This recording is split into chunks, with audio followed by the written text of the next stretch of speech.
Kendrapara block परिसर में 75तम साधारणतंत्र दिवस पालित हो जाइछि। प्रथमे ब्लॉक परिसर में थिबा जातीय पिता महात्मा गांधी प्रतिमूर्ति रे समस्ते पुष्पमाल्य अर्पण करथिले ओ परे परे केन्द्रापड़ा ब्लॉक अध्यक्षा रश्मिता सेठी आनुष्ठानिक भावे पताका उत्तोलन करथिले। अन्यमानक मध्यरे ब्लॉक उपाध्यक्ष प्रताप नारायण महापात्र, अतिरिक्त मंडल उन्नयन अधिकारी अनिरुद्ध बेहेरा, ब्लॉक मंगल संप्रसारण अधिकारी शुभ्रजित राउत, भागवतपुर समिति सभ्या प्रमीला मिश्र, जमधर समिति सभ्य देवशीष दास, इंदीपुर समिति सभ्य सुनंदा मल्लिक समेत ब्लॉक अन्यान्य कर्मचारी माने उपस्थित थिले। एही कार्यक्रम में ब्लॉक अध्यक्षा पताका उत्तोलन करबा परे भारत माता और भारत वर्षर स्वाधीनता संग्रामी मानक नाम रे जयगान करथिले ओ परे आज दिन रे महात्मा विषय रे अभिभाषण रखिथिले। ब्लॉक अधिकारी और ब्लॉक अध्यक्षा शेष रे समस्त को धन्यवाद अर्पण करथिले। Anirudh Behera, additional block development officer Kendrapara block.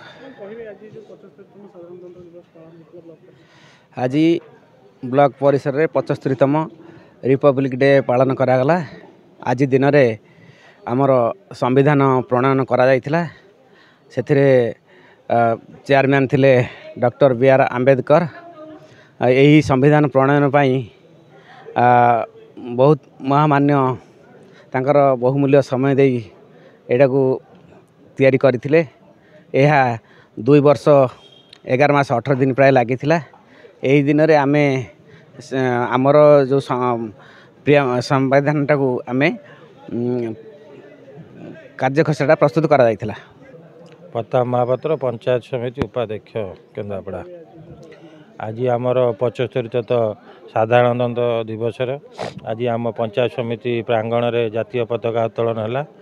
यही जो आमर देशर जो संविधान गढ़ी उठी जनवरी 26 तारिख में डॉक्टर बी.आर. आंबेडकर ये संविधान प्रणयन करते। तापर आज देश जाति उद्देश्य आम शुभेच्छा जणे आम पंचायत समिति तरफ जेतक समिति सभ्य ब्लॉक स्टाफ समस्त उपस्थित रही स्वागत अभिभाषण जनाऊँ।